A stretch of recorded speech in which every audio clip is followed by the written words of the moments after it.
They thought I wouldn't hear it, but I did.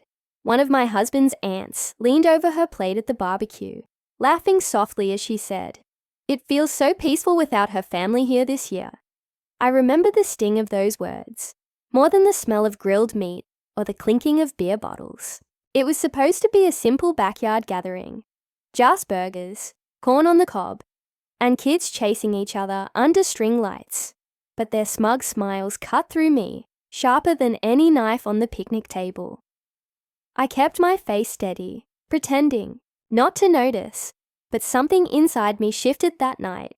I realized these people never wanted me, never wanted my parents, my siblings, or the warmth we carried with us.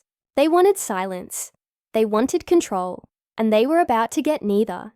Because in the weeks that followed, when my husband thought his family's world was untouchable, it was me, the outsider, the uninvited, who watched it all collapse, piece by piece, until he was left with nothing but the ashes of the empire he had sworn would never fall.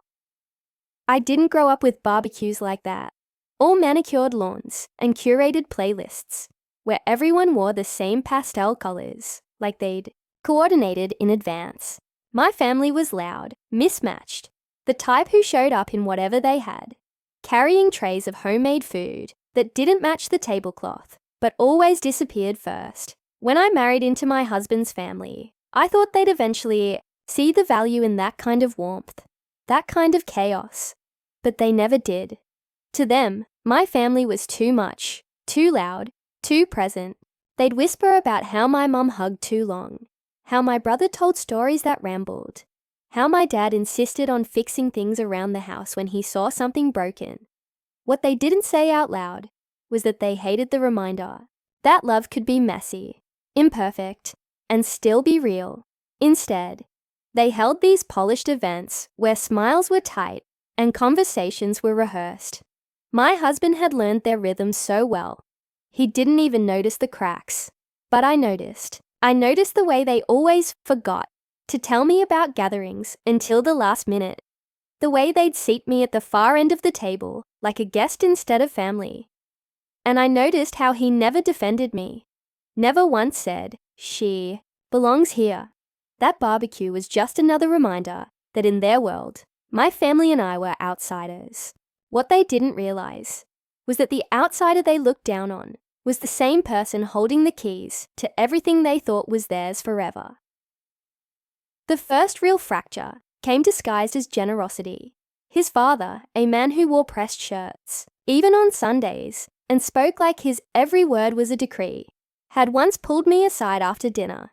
He told me with a smile that didn't reach his eyes that they were adding my husband to more of the family business accounts, that soon he'd have decision-making power. "It's a legacy," he said, handing me a glass of wine I didn't want. "One day, it will all be his, and by extension, yours." But I heard the unspoken part. Mine only if I stayed quiet, grateful, compliant. What he didn't realize was that my name was already on more than one of those documents, written there in careful legal language, during a time when they'd needed my signature, my credit, my financial standing, to push through a deal. They'd asked it of me casually, back when I was still trying to prove I belonged. "Just a formality," his mother had said, waving her manicured hand. But I'd read every line, and I hadn't forgotten what it meant. Over time, my husband became reckless with the power he thought he held. There were trips with his brothers billed to the company, lavish dinners that turned into tax write-offs, and investments whispered about after too many drinks. He bragged to me once, laughing, that no one would ever question him because he was a grant, as if the name alone was insurance. He didn't see me sitting there, tucking away every receipt, every email, every careless admission. He didn't see that I was slowly mapping out the skeleton of their empire, tracing the weak spots that would give way under pressure, and he never guessed that the very woman they dismissed as too quiet, too simple, too outsider, was building the only record that mattered. The barbecue was just the spark, but the fire had been smoldering long before, and I was the one holding the match. The unraveling didn't happen in a single explosive moment. It was slow, deliberate, like threads, pulling loose from a sweater until the whole thing collapsed in a heap. It started with a board meeting I wasn't supposed to attend. My husband had left the agenda on the kitchen counter, and buried in the stack was a notice that, by law, as a part owner, yes, that's what the fine print of those long-forgotten formality documents made me. I had every right to sit at that table. When I walked in, their faces registered pure shock, like I'd crashed a sacred ritual. His mother's lips pinched, his father's jaw clenched, and my husband tried to laugh it off, saying, "She's just curious." But I wasn't. I was entitled. They argued, of course. They tried to shuffle papers, to downplay numbers, to suggest that maybe I should step out and let the real decision makers handle things. I didn't move. I sat there, pen in hand, quietly writing down every discrepancy I heard. Every time his brother inflated revenue. Every time his father skimmed over expenses that didn't add up. Every vague reference to consultants that no one seemed able to name. They had grown comfortable with silence and complicity. They didn't know what to do with someone who listened, documented, and didn't flinch. After that, they stopped inviting me. My husband would come home late, reeking of whiskey and excuses, muttering about family pressure and how I was making things harder. But I'd already begun gathering allies. Quietly, methodically, the accountant who had been underpaid for years and hated the way his work was dismissed. The assistant who handled all the travel bookings and knew exactly how much was siphoned off for personal use. Even a cousin, once cast aside by the family, who had been waiting for someone to finally challenge the dynasty. They didn't know I had copies of bank statements, travel invoices, and emails full of promises they couldn't keep. They didn't. No, I had spoken to a lawyer, my lawyer, not one of theirs, who told me the documents I had signed years ago gave me leverage they couldn't erase. And then came the mistake that would tip everything into motion. My husband took out a massive loan in the company's name without consulting the board. A gamble on a real estate deal that fell apart before it even started. The lenders came looking for answers, and suddenly those polished barbecues and curated smiles couldn't hide the fact that cracks had become chasms. His father tried to cover it, his brothers scrambled, and through it all I stayed silent, until the day I wasn't. Until the day I walked into the lawyer's office with a binder thick enough to break the spine of their empire. The same people who once said gatherings were peaceful without me were about to learn that peace is fragile. And I was the storm they had invited into their lives. The moment they underestimated me, the day everything came to a head, started like any other. A crisp morning, the smell of coffee drifting through the kitchen, my husband scrolling on his phone as if he didn't have a care in the world. He didn't notice the envelope sitting on the counter, didn't realize it was the beginning of the end. It was a formal notice, my legal filing as part owner, demanding a full forensic audit of the company. His father was served at the office the same day, his mother at home while she was arranging flowers for yet another garden party, and my husband when he came back from what he thought was a simple meeting with investors. They looked at me like I had betrayed them, like I was the intruder who'd burned their house down. But the truth was, they had handed me the matches years ago. The audit peeled back every carefully hidden layer of their operations. Payments to shell companies that didn't exist. Consulting fees that were just vacation bills in disguise. Cars, jewelry, properties, all written off as business expenses. And then there was the loan my husband had taken, the one that had sparked the fire. It wasn't just reckless, it was fraudulent. He had signed documents without proper board approval, and my name, buried in the ownership filings, meant I was entitled to challenge every move he made. For weeks the house was tense, in a way I can't fully describe. He alternated between pleading with me, "You don't understand, this is family," and lashing out, "You're destroying everything." But the irony was, I wasn't destroying anything. I was simply exposing what had been rotten from the start. Their lawyers called me, tried to intimidate me, tried to convince me I didn't know what I was doing. But I had my own counsel, and I had evidence. Every receipt, every invoice, Every email where they'd boasted about skimming just a little off the top. My lawyer told me I had enough not just to force a settlement, but to take control if I wanted it. That knowledge sat heavy on me. Not because I doubted whether I could, but because I realized how thoroughly they had underestimated me. Nights were the hardest. My husband would sit on the edge of the bed, head in his hands, muttering about how his life was falling apart, how he couldn't face his parents, his brothers, the community that had always seen them as untouchable. And I would lie there, silent, remembering every barbecue where my family wasn't welcome, every birthday they forgot to invite us to, every cutting remark about how I didn't belong. I didn't feel pity. I felt clarity. The barbecue where his aunt had said it was peaceful without my family, replayed in my mind like a cruel joke, because now that very peace was gone, shattered by the storm they thought would never come. The day of the final board meeting, I walked into that gleaming conference room in a simple black dress, my binder in hand. They were all there. His father red-faced with anger, his brothers shifting uncomfortably, his mother glaring like I was dirt beneath her heels. My husband looked pale, broken, a shadow of the man who had once smirked, with the confidence of someone who thought the world was his to inherit. And then the lawyers read out the findings, line by line, detail by damning detail. By the end of the meeting, it wasn't me they were looking at. It was him. He was the one who had lost everything. His reputation, his authority, his family's blind trust.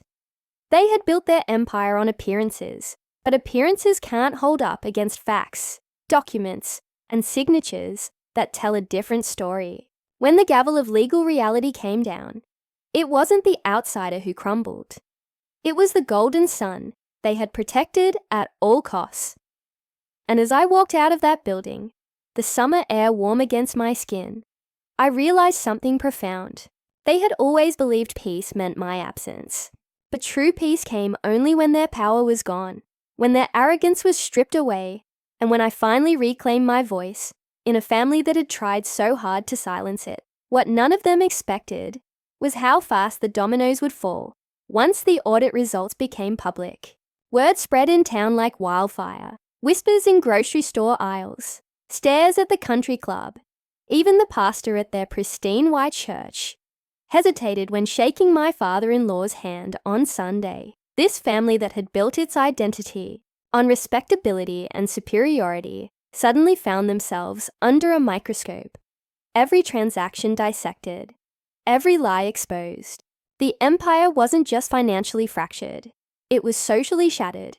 People who once lined up to do business with them began to distance themselves, quietly withdrawing contracts, cancelling meetings, pulling out of deals. No one wanted to be associated with scandal, and scandal was now their name. My husband tried to pin it all on me at first. He raged through the house, yelling that I had ruined him, that I had turned on my own family. But the truth sat heavy in his chest, because every accusation he threw at me was a mirror turned back on himself. I hadn't created the debt. I hadn't signed fraudulent deals.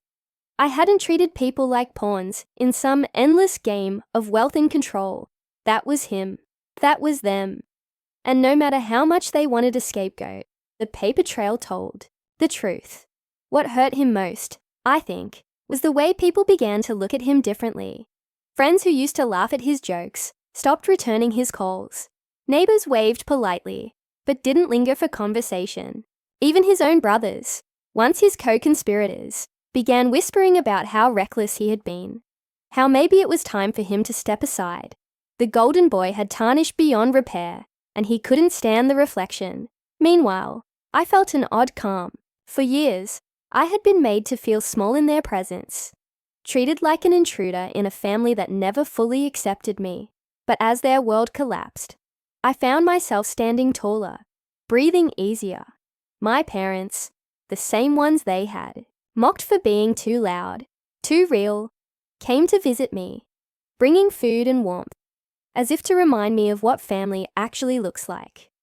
They didn't ask for updates on the scandal. They didn't gloat.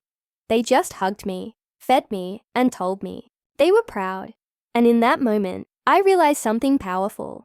I hadn't just survived their rejection. I had transcended it. The final blow came when the bank froze their accounts. Overnight, the luxury cars sat idle in the driveway because they couldn't afford the insurance. The perfectly manicured lawn began to brown because the landscaping crew hadn't been paid. Vacations were cancelled. Jewelry pawned. Credit cards declined in front of waiters who suddenly didn't smile quite as wide. And through it all, I stayed quiet, watching as the family that had prided themselves on appearances lost the very mask they'd hidden behind for decades. My husband, once so smug at the head of the table, was reduced to pacing the house at night, muttering about how he would fix it, how people would see the truth eventually. But people already had. They saw that the peace his aunt had bragged about at the barbecue wasn't peace at all. It was arrogance, built on a foundation of lies. And when those lies crumbled, so did he. The night I finally told him I was leaving, he didn't even argue. He just sat there, hollow-eyed, staring at the wall, as if the house itself were closing in on him. Maybe he realized then that he hadn't just lost his family's fortune. He had lost me too, the one person who had once tried to believe in him, who had stood by his side, even when they didn't. And now I was gone.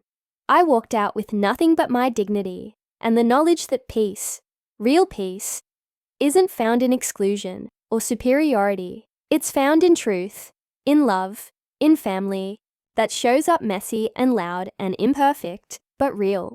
They said the barbecue was peaceful without my family, but in the end, the only thing peaceful was the silence of their downfall, echoing through the ruins of everything they thought they could never lose. After I left, I expected a tidal wave of backlash, maybe even public humiliation. But what came instead was silence. The kind of silence that follows a storm when the wreckage is too heavy to speak about. My husband tried calling me at first, leaving voicemails that shifted from anger to desperation. "We can fix this. Just come home," he'd say one night, only to follow it the next day with, "You'll regret this. You'll regret what you've done to me."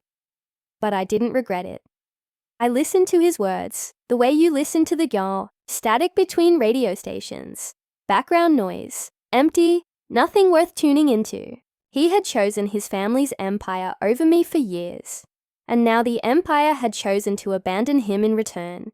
His parents stopped taking his calls too, I heard. They blamed him for losing everything, for dragging their name into scandal. The irony wasn't lost on me. They had cultivated this golden image of him, poured their resources and attention into shaping him into their perfect heir. And when the illusion cracked, they were the first to cast him aside. I thought that might break me once. To imagine my husband alone, cast out by the people he'd sacrificed me for. But instead, it felt like justice. The natural consequence of arrogance colliding with reality. I rebuilt quietly, deliberately. I rented a small place of my own, nothing fancy, but it was mine. I filled it with things that made me happy. Things his family would have sneered at as tacky or cheap. A hand-stitched quilt from my mom. Second-hand bookshelves crowded, with novels, plants that grew wild and untamed. It wasn't polished or curated, but every corner felt alive in a way their marble kitchens and stage living rooms never did. I started freelancing again, using the degree his family once mocked as impractical. And soon enough, I had clients who valued my work for what it was, not for what name was attached to me. My parents came over often, bringing laughter and the smell of home-cooked meals that seeped into the walls, reminding me that love doesn't need to be earned by perfection. It just exists, unconditional and steady. And then came the lawsuit, not mine, but theirs. Business partners who had been swindled by their shady deals filed claims, demanding restitution. Former employees they had underpaid and humiliated stepped forward with stories, joining class actions that gained traction in the local news. The family name, once synonymous with wealth and prestige, now headlined scandals and financial ruin. And in all of it, my husband's face was the one plastered across the papers, the scapegoat they had built and discarded. His fall from grace was complete, disowned, broke, facing potential charges. I didn't celebrate it, but I didn't mourn it either. I just watched from afar, detached, like seeing an old movie you once thought you loved, but now realize was badly written all along. One evening, months after I had left, I ran into one of his aunts at the grocery store, the same one who had whispered at the barbecue that it felt peaceful without my family. She looked smaller somehow, her hair unkempt, her hands shaking slightly as she fumbled with a carton of eggs. She spotted me, and for a moment, I thought she might say something sharp, something cruel, like she always had. But she didn't. She just nodded, her eyes darting away, shame written all over her face. That was the moment I understood. They weren't just losing money or reputation. They were losing the armor of superiority they had wrapped themselves in for decades. And without it, they were just people, flawed and scared, the same as anyone else. The true irony was that the peace they had once bragged about came only after their fall. Not because my family was absent, but because their empire of lies had finally collapsed.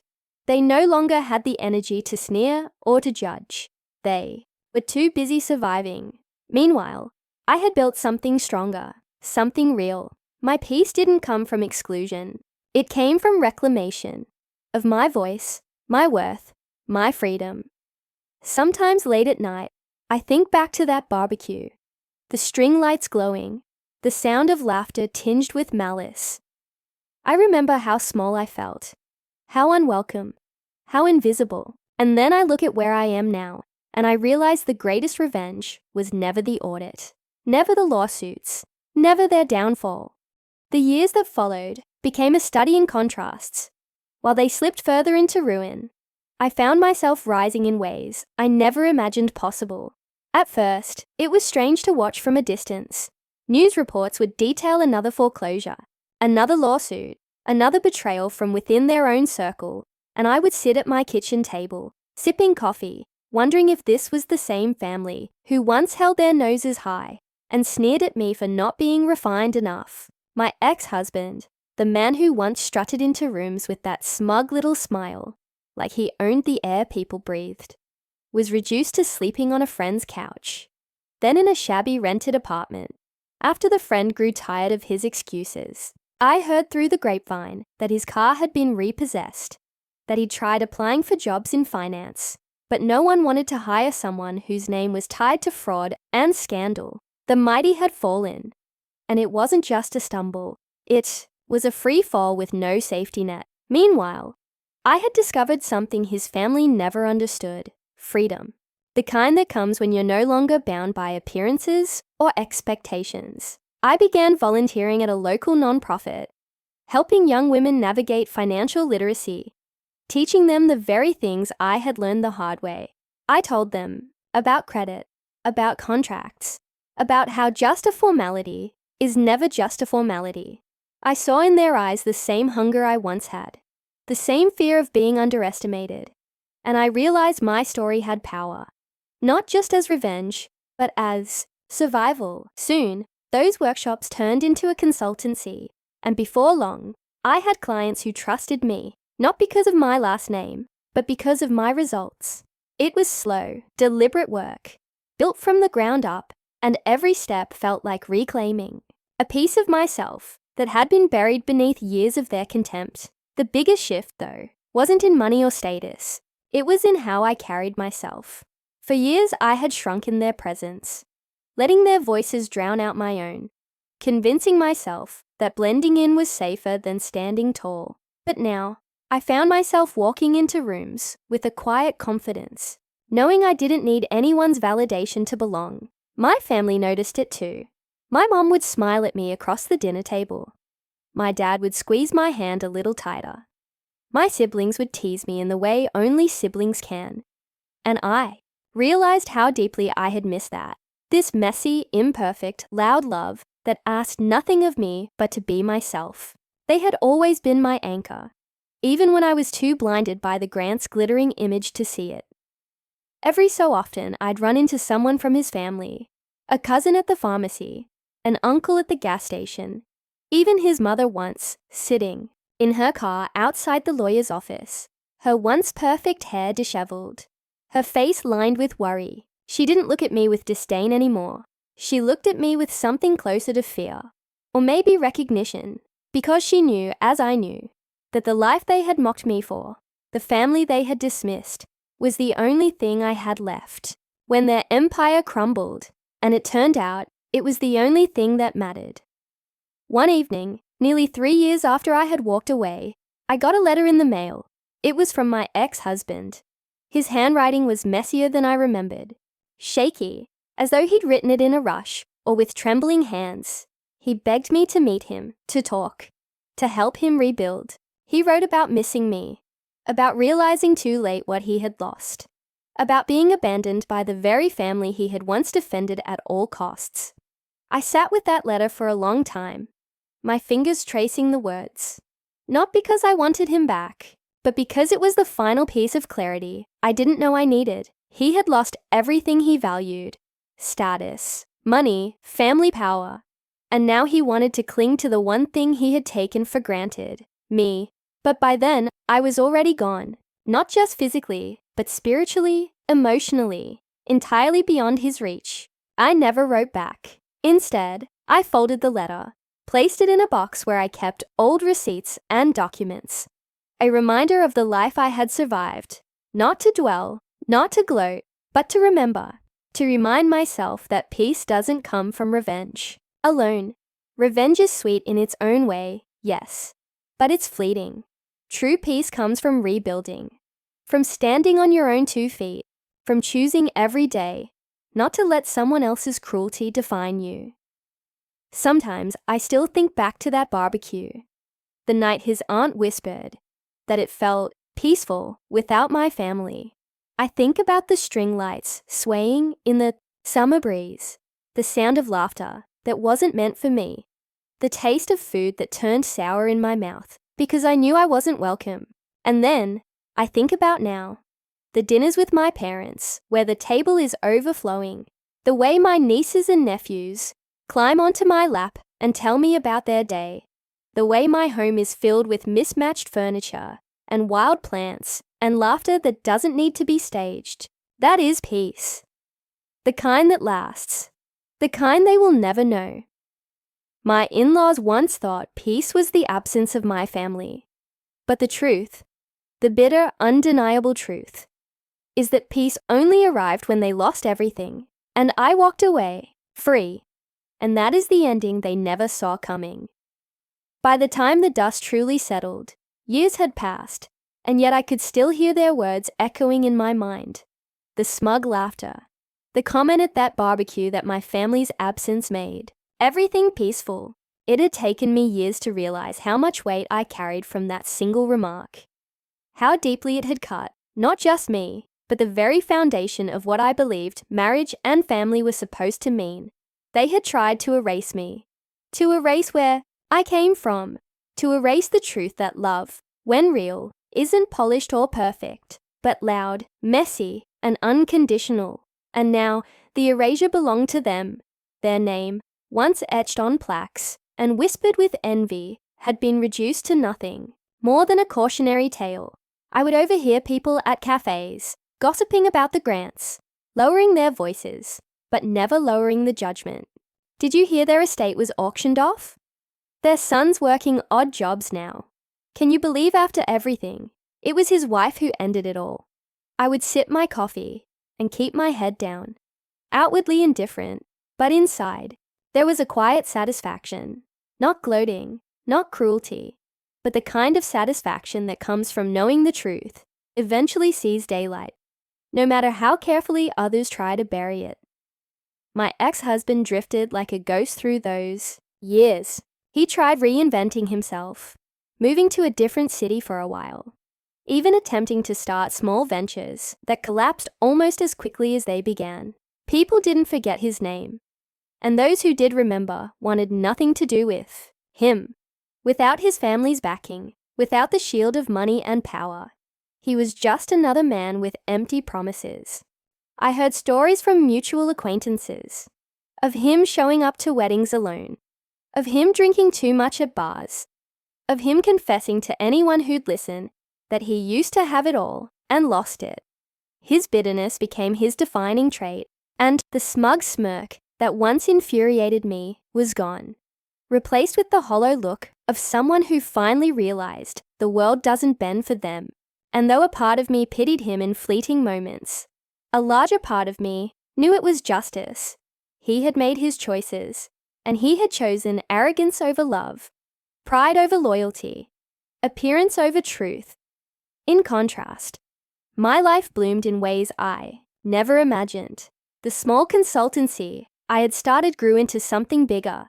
Workshops expanded, partnerships formed, and soon I was traveling to speak at conferences about financial independence, about the importance of reading every contract, about the power of saying no when others expect you to simply comply. I met women from every walk of life, single mothers, young professionals, widows trying to navigate their finances for the first time, and each story reminded me why I had fought so hard to survive. My pain, my humiliation, my quiet revenge had become something larger than me. It had become a movement, one that whispered to every woman who had ever been underestimated, "You are stronger than they think." And through it all, my family never wavered. My mom, who had once been dismissed as too affectionate by his family, became the grandmother figure for so many of my clients' children, bringing cookies and hugs wherever she went. My dad, who had been mocked for fixing things unasked, helped me renovate my first office space, his hand steady even as age slowed him down. My siblings, the ones they had rolled their eyes at for being too loud, became my biggest cheerleaders, showing up at events, clapping the loudest, reminding me that noise, when rooted in love, is nothing to be ashamed of. In their presence, I felt the full circle moment of it all. The very traits his family despised were the ones that carried me through, the ones that made me whole. I never saw my ex-in-laws again in any formal sense, though sometimes I'd catch glimpses of them, in passing. His mother at a charity event she now attended, not as a benefactor, but as a guest, looking older, smaller, her pearls unable to mask the weariness in her eyes. His father at the courthouse steps, trying to brush off reporters, his once booming voice now brittle with defeat. His brothers, scattered and estranged, each clinging to scraps of what used to be a dynasty. And in every one of those encounters, I felt no anger, no need to gloat, just distance, as if they belonged to another life, another version of me that no longer existed. But there was one moment I'll never forget. By the time a full decade had passed, the entire story of the Grants had turned into something whispered about in lowered voices, a kind of folklore of failure in a town that had once bowed to their name. People still remembered the white-pillared estate with its manicured hedges, the extravagant holiday parties where champagne seemed endless and laughter was rehearsed. But those memories were now tinged with something else: pity, derision, a cautionary tale about what happens when arrogance and greed blind a family to their own fragility. The estate had been sold off in pieces, auctioned to strangers who didn't care about legacy, only acreage. The marble floors where I had once stood, feeling invisible, were cracked and covered in dust. The chandeliers that sparkled during dinners, where I was seated at the far end of the table, were dismantled and boxed up for someone else's home. Their name had not survived the years. Not on buildings, not on businesses, not on invitations. It had dissolved like smoke, leaving nothing but bitter stories in its wake. My life, however, had grown roots and branches in directions I could never have anticipated. The consultancy I had started as a lifeline had become a full organization with staff, programs, and outreach that stretched beyond our town, even beyond our state. We taught women not just to survive, but to thrive, to understand contracts, to know their worth, to spot red flags in business and in life. I became something I had never thought I'd be: a speaker, a mentor, a woman whose story was requested at conferences and workshops, whose voice carried weight not because of who I had married, but because of what I had endured and overcome. Sometimes, standing in front of hundreds of women, I would see a younger version of myself in the crowd, quiet, overlooked, uncertain of her own value, and I would speak directly to her, reminding her that silence is never safety and belonging is not something to be granted by others, but something you claim for yourself. My family never left my side through it all. They became part of my story, as much as I was part of theirs. My dad, with his ever-present toolbox, fixed more than broken chairs and leaky faucets. He fixed my belief that a man can love without conditions, without pride. My mom's hugs, once mocked as too much, became a symbol I carried into every room I entered. Proof that love in abundance is nothing to be ashamed of. My siblings, chaotic and loud, became my grounding force. The ones who reminded me that laughter after pain is its own kind of healing. And as nieces and nephews grew, they learned from my story too, that no amount of polish or pretense can replace the strength of truth. My ex-husband faded into obscurity. He tried over the years to reappear in small ways, through letters, through second-hand messages from people we once both knew, through half-hearted apologies laced with self-pity. But by then, there was nothing left between us but the ashes of choices he had made.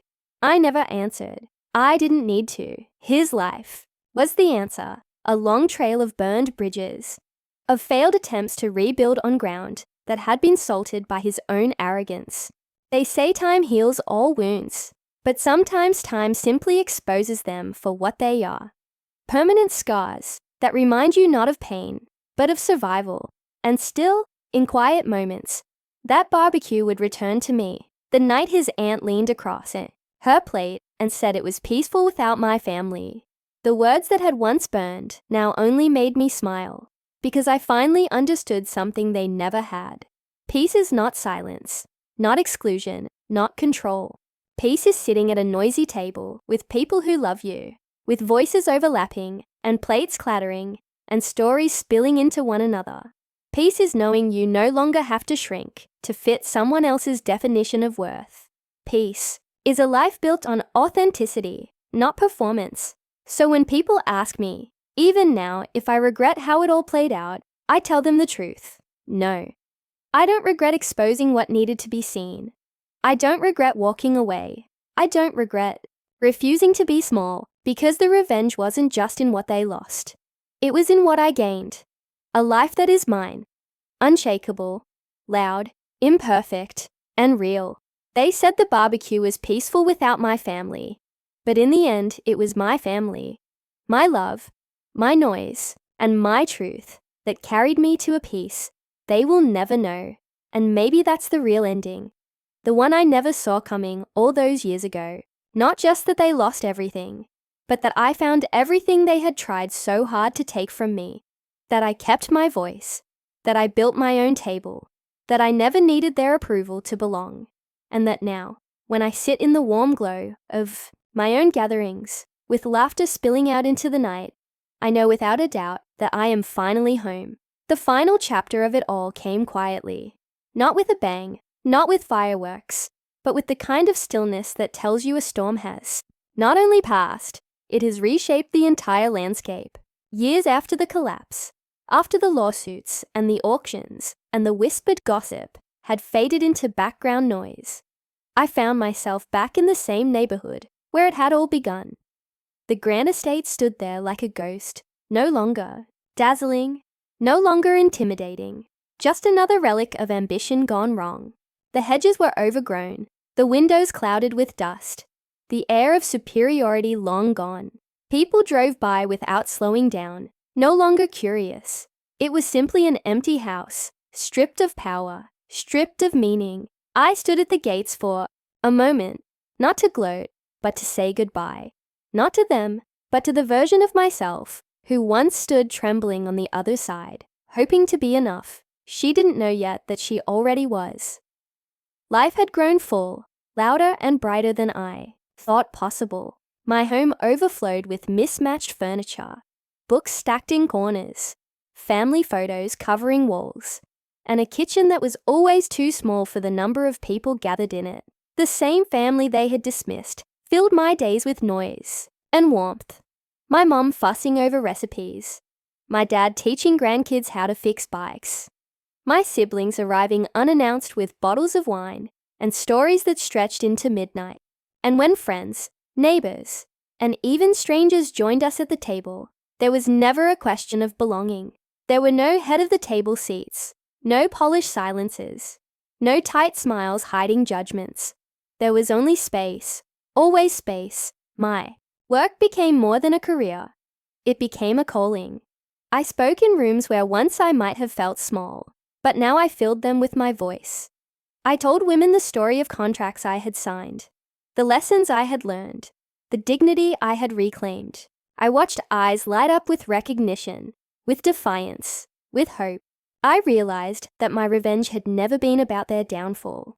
It was about transforming my survival into a guide for others. Every time a woman stood up after my talk and said, "I thought I was alone, but now I know I'm not," I felt the cycle breaking, and I knew that what I had built could outlast even the deepest scars. As for him, the man I had once called my husband, his name had become just that, a name. No weight, no meaning. He was a cautionary tale now, not a threat. The letters stopped coming. The attempts to reach me dwindled. Until one day there was nothing at all. He faded into obscurity, while I kept walking forward, no longer looking back. And that, in its own way, was the final revenge.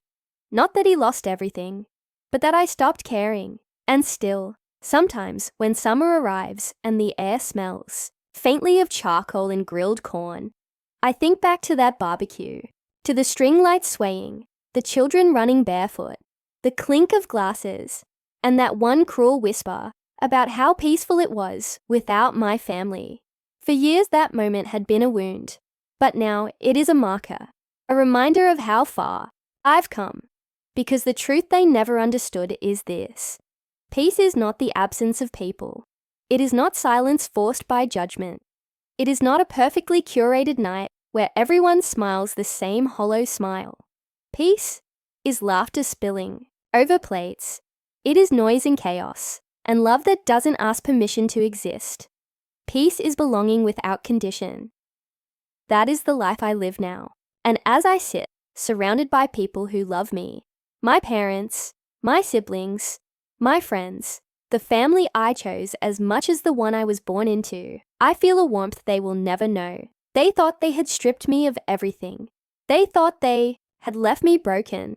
But they never realized that the greatest revenge is not in watching them fall, but in rising so fully that their absence no longer matters. So let them whisper still, if they must. Let them clutch the remnants of their pride. It no longer touches me, because I have my own table now, my own peace, my own life, and it is louder, messier, brighter, and infinitely more beautiful than anything they ever tried to keep me from. That is my ending. Not theirs, mine, and it is enough.